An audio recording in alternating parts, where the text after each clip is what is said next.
Good afternoon to you. 506 here, News Talk 105.9 WMAL, where we're making sense of the news. We'll make sense of the jobs report today with EJ Antoni coming up at 5:30. You can join us on the program at 888-630-9625, 888-630-WMAL. We're in the truth business here, you see. Can't say the same for so many others in the media, unfortunately. When you hear about these lawsuits that are being filed to remove people like Donald Trump from the ballot in states across the country, Colorado, Maine, and elsewhere, the media often say, oh, it was just a group of concerned voters who think that Donald Trump should be removed from the ballot, so they filed suit. Really? That's all it was? Just some concerned voters? Is that what happened? Or was it a dark money left-wing organization that's been artificially creating all of this drama? Oh, yes, that's actually the answer. And for more details on this now, I want to bring in an actual reporter, Gabe Kaminsky. He's an investigative reporter for the Washington Examiner and knows all about this. Gabe, good to have you with us, sir. Thank you. Hey, Vince. Glad to be with you. Of course. So, all right.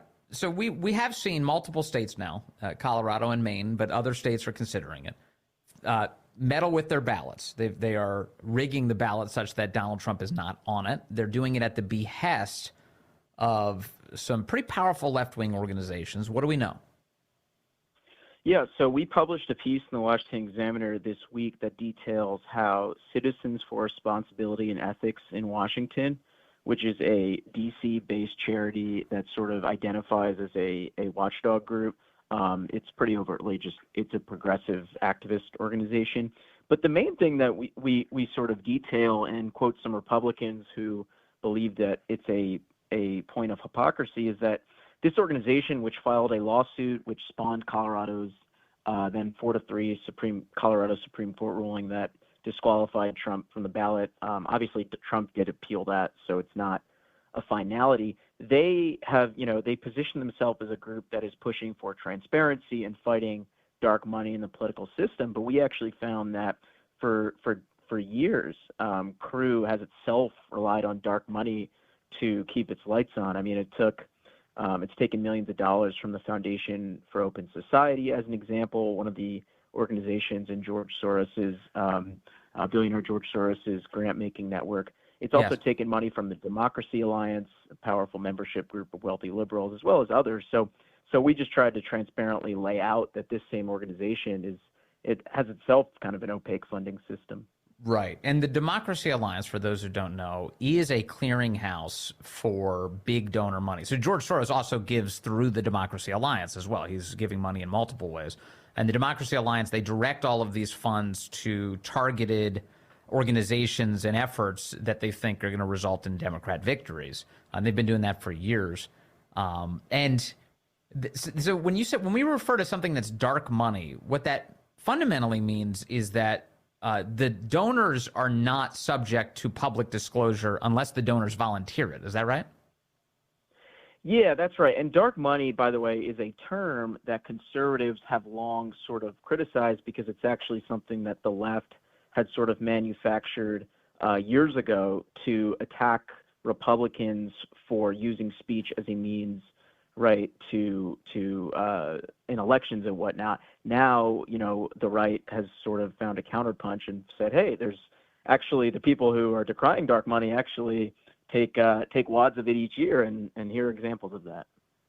Sure. Now, one of the reasons we know, for instance, George Soros gives to Crew, the organization that's responsible for taking Trump off the ballot in Colorado, is because he discloses it on their website. Some of the places he donates to, they actually say outright that they are doing that, right? Yeah, that's right. And the thing about it is, the Soros Philanthropy Network, they will argue that they are sort of not a quote unquote dark money network due to the fact that they have that online database. But the things to keep in mind is that included in that network is, for example, a 501c4, which is under no obligation to disclose its donors to the IRS.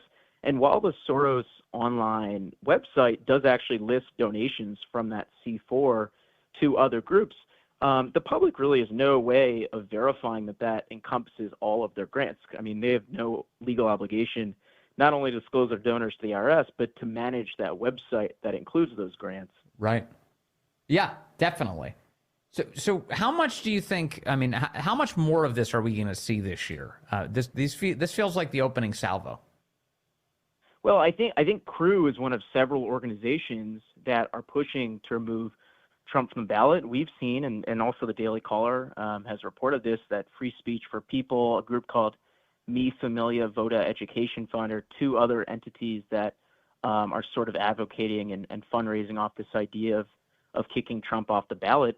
But I think the thing that we really try to highlight is that organizations that push for this and are sort of pushing for transparency in the political system and taking aim at Republicans for what they say engaging in sort of undisclosed endeavors, they themselves are, relying on that same amount of money. And I think the other thing we pointed to is how Crew, that same organization pushing for Trump to get off the ballot, I mean, they're one of the main groups pushing for Clarence Thomas and Samuel Alito, conservative justices, to disclose more about their finances at the same time that they do not disclose a lot about their own. Right. Yeah, no question. In fact, George Soros, who we've mentioned multiple times for good reason, he's one of the biggest left-wing political donors in the entire country, is also a contributor to ProPublica, which is the nominally the news outlet that's been spending so much of his time trying to disqualify Clarence Thomas as a Supreme Court justice. So you start to get the sense that, it's a unified effort. Yeah, that's right. I think we're going to continue to see groups like Crew and others become, sort of try to exert their influence. And we see two states, as you said, Maine and Colorado, and it'll sort of remain to be seen what other more progressive-leaning states are going to take the lead on this. And we'll certainly try to track who the advocacy groups like Crew are that are trying to essentially be behind those efforts.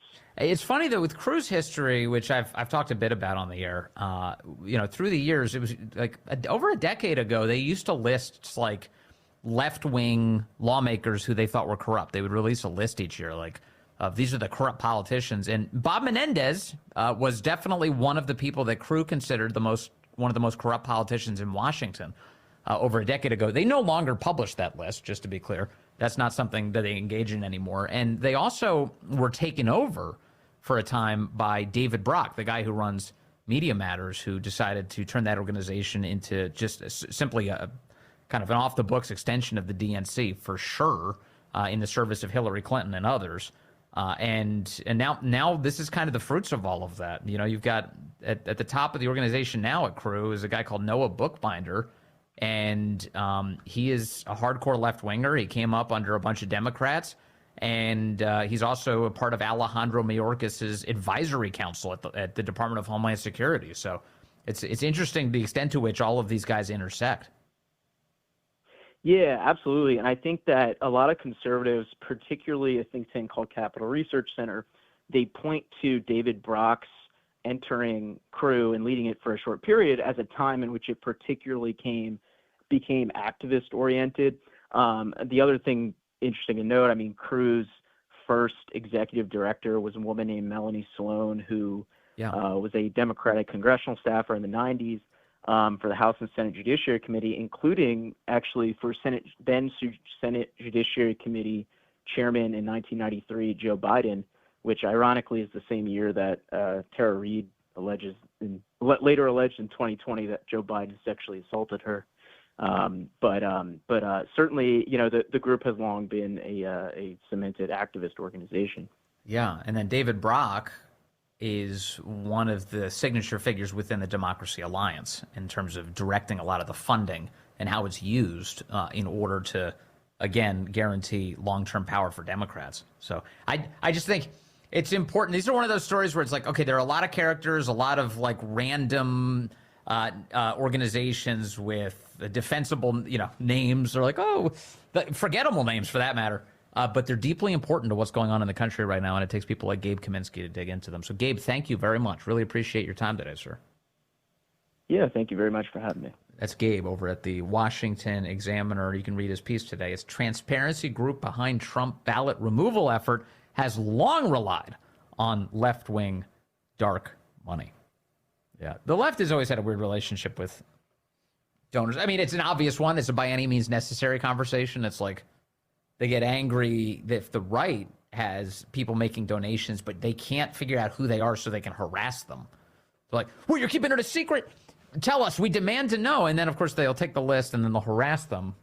Or their allies in the IRS will leak the names of donors in order to lead to their harassment. That happened years ago with conservative family organizations. The IRS was leaking their donors to the press, which was crazy. The left has a long history of this. There was a case, NAACP versus Alabama, when Democrats were trying to expose the NAACP's donors. And we're talking, small donors, so that they could hurt them. Democrats wanted to hurt the NAACP. This is back in, I think it was back in the 60s. And that's out of control. That's totally out of control. But what we're talking about here are these massive, massive billionaire donors, the efforts that they're funding and trying to keep secret. And they're really, and it's very subversive too. It's not like they're just advocating for policy positions here. They're straight up rigging ballots in state after state. Might be worth knowing who's doing that. That seems like a worthwhile effort. And at the very least, you go to what Gabe's talking about here, the hypocrisy argument, where they stare at the right and they're like, how dare you take any money from somebody who isn't publicly disclosed, even if they're donating $10? Meanwhile, they're taking billionaire cash and not telling anybody anything. Okay, some breaking news to share with you on the very conversation Gabe Kaminsky and I were just having. Some details now. The United States Supreme Court, according to NBC, has agreed to weigh whether Trump can be kicked off the ballot in Colorado. This is kind of the news we were expecting at some point. It has arrived in just the last few minutes.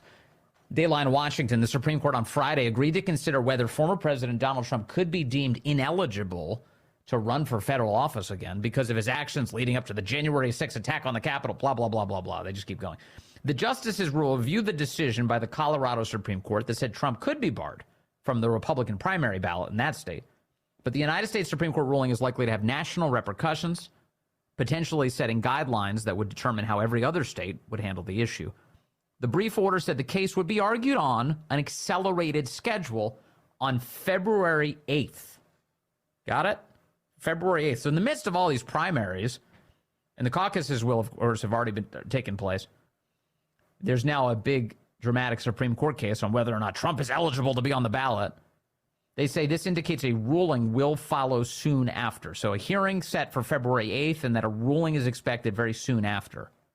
And they point out that Maine has also issued this similar decision saying Trump can't appear on the ballot. So the ballot rigging is underway right now. The United States Supreme Court is taking this up. And I've heard, including some lefty commentators who are willing to be honest about this, say the United States Supreme Court should dunk this 9-0.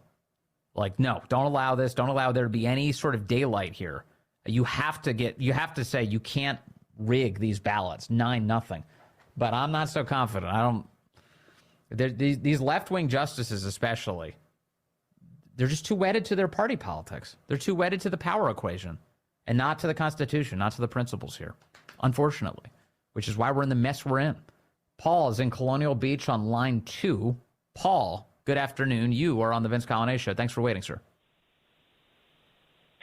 Yeah, good afternoon, Vince. You guys are doing a good job. And I just had a couple questions. I think relative to what you're talking about with the, the ballot fixing, and I was also listening to a little bit of Dan's show today too, and he was talking about it from a different perspective with the illegals.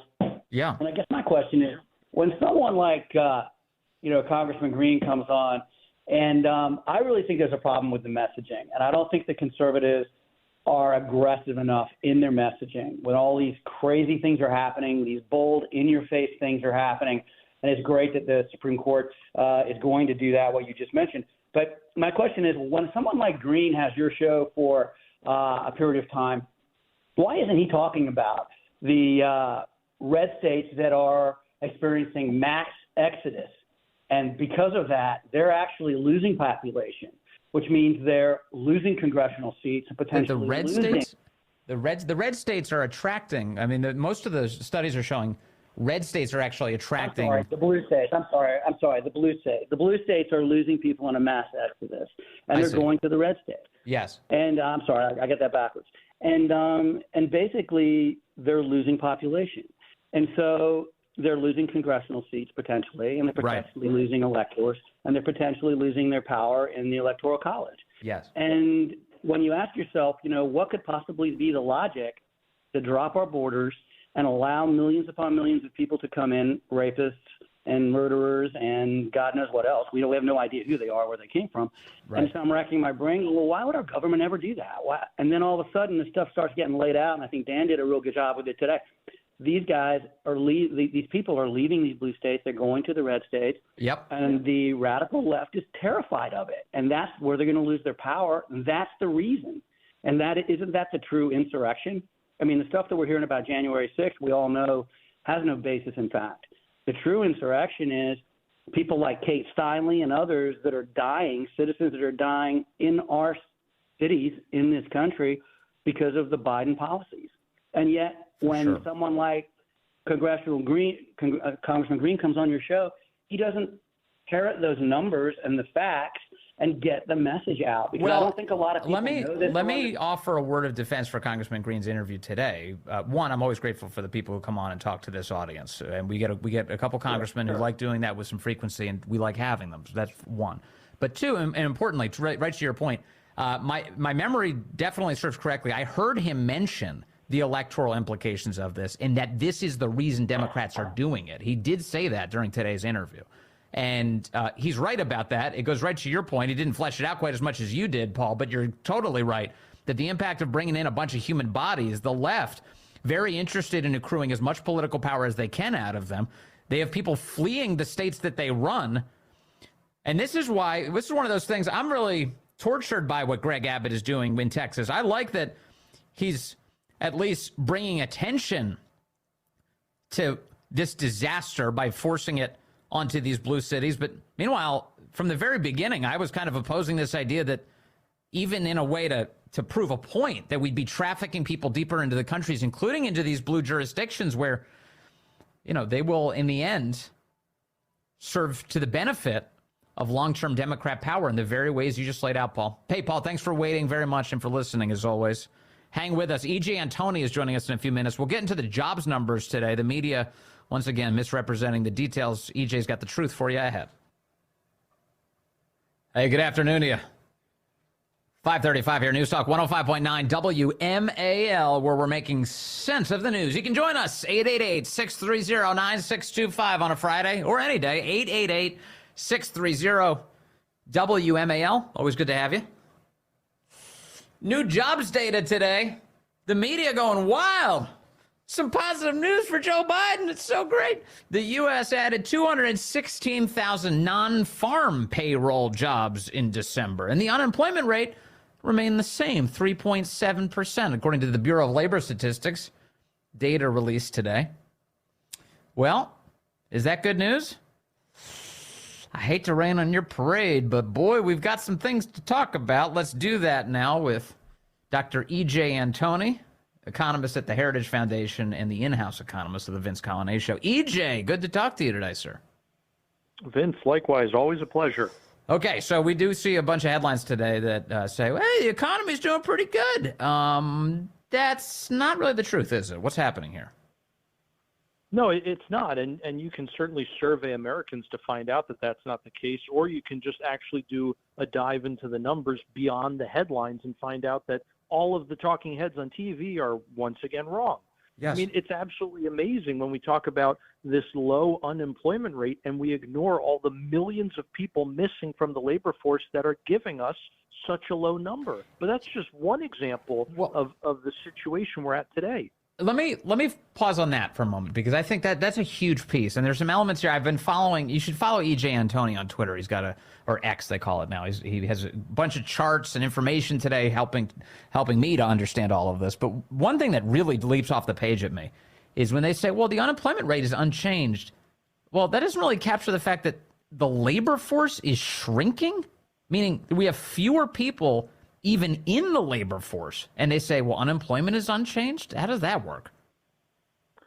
Well, we have to remember that things like the unemployment rate, these are ratios. So you're looking at you're looking at the number of people who are unemployed and the number of people who are actually in the labor force. Well, the labor force just dropped almost 680,000 in the month of December. And in a single month? If you look at a chart of that, exactly, in a single month. And if you look at a chart, you can see we are clearly well below the pre-pandemic trend. So the labor force has never really recovered. In fact, we're missing millions of workers. And there's a few different ways you can calculate it to say, okay, where should we be?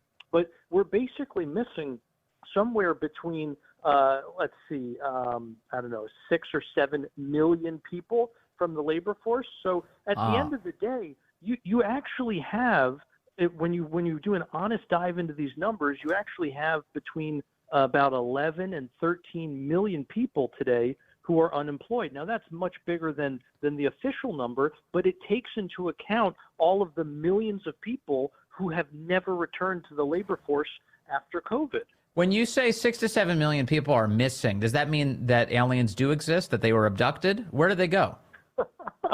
Well, so here's something that's really interesting. We have seen a big spike in disability. So that means that you're effectively taking people out of the workforce and putting them on welfare. And I've seen a couple of empirical studies that tried to explain that big jump in disability. One seems to indicate that it has to do with symptoms from long COVID. Another seems to indicate that it has to do with symptoms from the COVID shots themselves. But one thing is that it's very difficult to find control groups in these studies because there are so many people who have had both. They've both had COVID and then got the shot. So it's difficult to say what is the cause of what effect. But whatever the case, you do have that big spike in disability, and then you also have a few other factors as well, including this administration's expansion of welfare programs, which make it easier to be on the government dole and not have to work. Okay, then let's talk about the government for a moment. To the extent that we say, there were jobs added, non-farm payroll jobs added, 216,000 in December. Another element that stands out to me is what percentage of that was government jobs? Like we're making, in fact, we're not really creating jobs. It seems like the government is paying people and then we're calling that job creation. Right. Yeah, this is where you really start to see how much of the quote unquote economic growth we see right now, Vinny, is just fueled by the massive federal deficit. So the government jobs directly counted for about a quarter of the job gains that we had last month. Now, there's a couple of problems with that. The first of which is that you need a lot of private sector jobs so that you can get tax revenue from each of them to support a single government job. And when you have about a 3-to-1 ratio, that's not enough tax revenue coming in to maintain that kind of labor force, or that kind of job growth, I should say. But if you want to look at the whole year, it's not just that government is adding jobs, but you also have government-sponsored industries where government is paying a lot of the bills. Think of healthcare, for example. That was the biggest single sector for job growth in 2023. Government was number 2, though. So the number 1 and number 2 categories are both ones that come either directly or indirectly from government checks. And then, of course, number 3, not far behind, was leisure and hospitality. But most of those jobs, unfortunately, are low paying. They're not very good, what we would consider good quality blue collar jobs.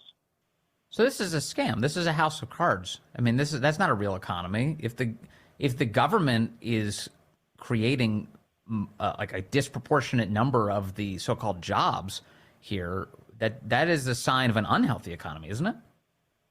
Exactly. And, again, we see this borne out when we start looking at the GDP data. And what we find there is that the increase in the deficit from the previous quarter was almost exactly equal to the increase in economic growth.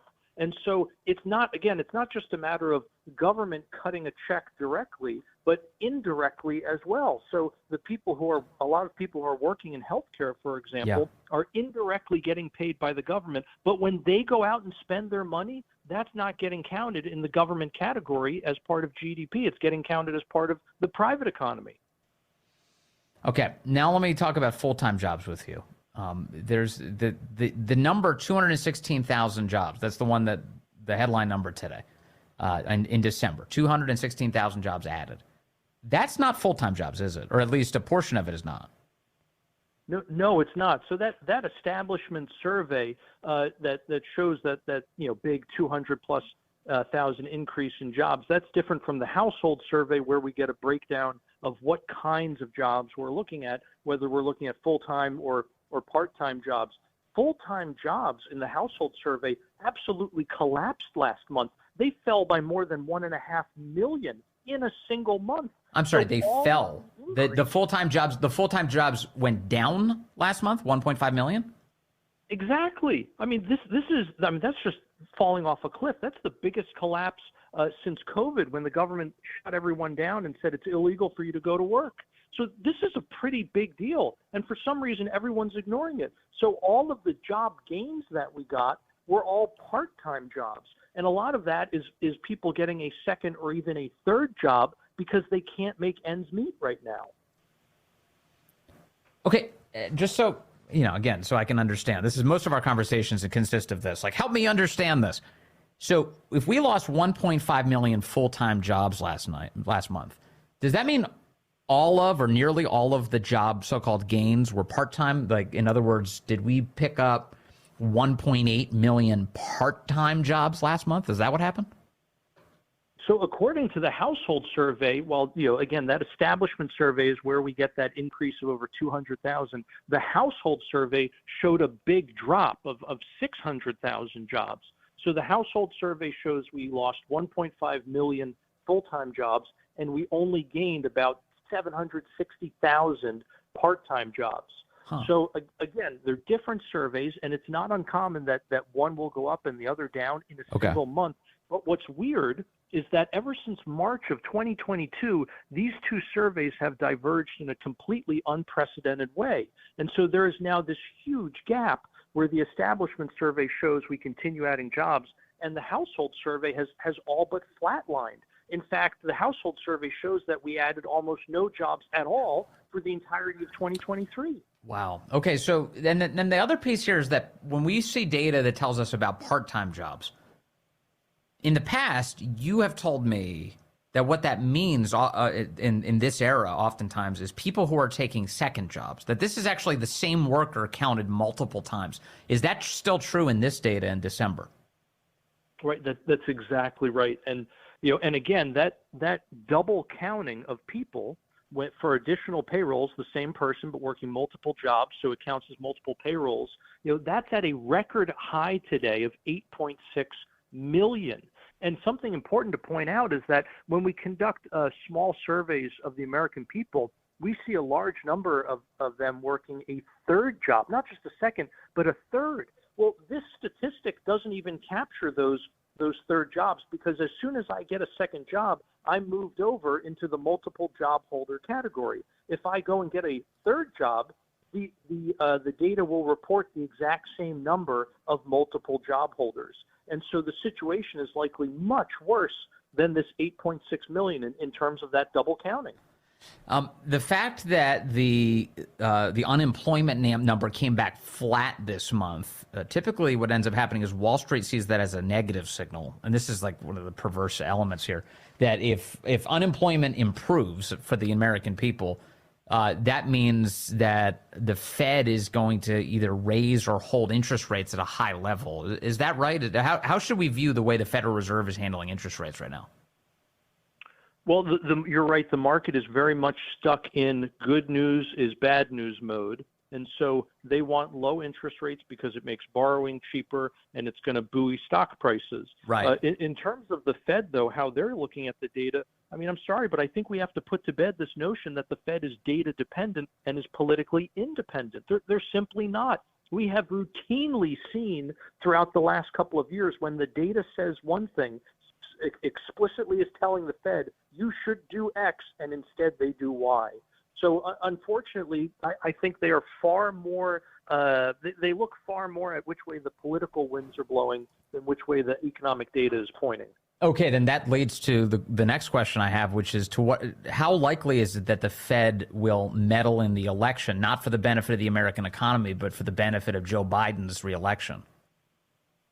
Well, I mean, if past performance is an indicator of future success, look at what Jerome Powell did when his own political future was on the line. When he was up for renomination and inflation was running up to 40-year highs, he kept interest rates below 1% and said a 75 basis point hike was off the table. But what happened right after he was confirmed by the Senate? He delivered 4 of those 75 basis point hikes in a row and raised rates at the fastest pace in decades. So again, the idea that somehow we have angels in charge of these institutions who are not subject to political incentives, I think is just silly. Yeah, that gives us a good indication of the way they handle business over there at the Federal Reserve. All right, thank you, EJ Antoni, a student of all of this and really helpful when it comes to sorting through all of this data. Thank you so much, EJ Antoni. My pleasure, Vinny, as always. That's EJ with the Heritage Foundation and the in-house economist on this fine program. Yeah, still reeling from the fact from that conversation with EJ. The United States lost 1.5 million full-time jobs in December. And all the business press, everybody's acting like, oh, it's a good jobs report. What? 1.5 million full-time jobs lost. That's a catastrophe. We're still watching as more Jeffrey Epstein documents are coming out.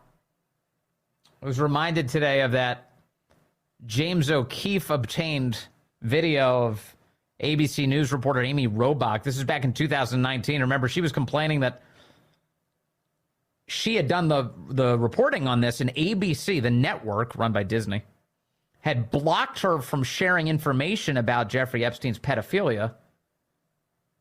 They were trying to curry favor with the, quote, palace. They wanted an interview with Will and Kate. The last thing they wanted to do was expose Prince Andrew and Jeffrey Epstein. Listen back to Amy Robach, caught on that hot tape and then eventually published by James O'Keefe. I've had the story for 3 years. I've had this interview with Virginia Roberts. We would not put it on the air. First of all, I was told, who's Jeffrey Epstein? No one knows who that is. This is a stupid story. Then the palace found out that we had her whole allegations about Prince Andrew and threatened us a million different ways.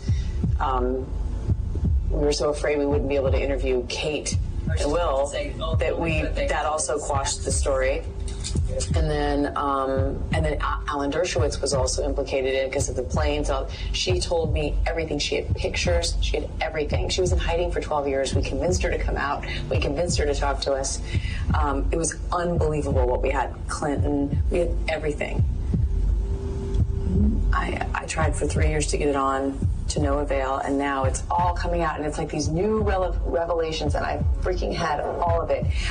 I'm so pissed right now. Like, every day I get more and more pissed because I'm just like, oh my God, what we had was unreal. Yeah, isn't that wild? That's years ago now. That was 2019 that came out, and yeah, that's the situation. I mean, ABC shut it down.